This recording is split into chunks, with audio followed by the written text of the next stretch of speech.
Welcome to the Engineer Zone how-to video series. In this video you'll learn how to use the content group and people site search. As you can see, I'm in the Engineer Zone homepage. In the top bar here is your site search. This search bar is always available, even when scrolling down the page. Start typing your search term. Content related to your search term will display.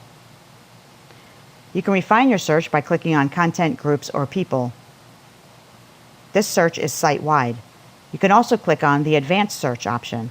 If you click on the Advanced Search, on this page you can filter your results by using any one of these drop-downs. This search bar is context sensitive in that it recognizes the context of where it's being used. For example, if we navigate to a group,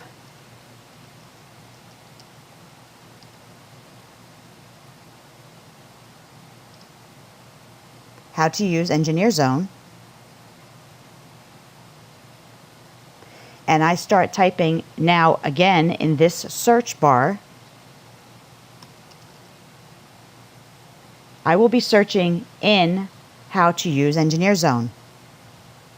I'm looking at its content, or I can look at any further groups if there are any subgroups within the Engineer Zone group.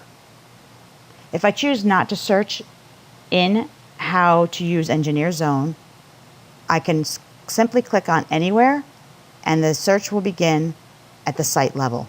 To access the complete library of Engineer Zone tutorials, please visit How to Use Engineer Zone.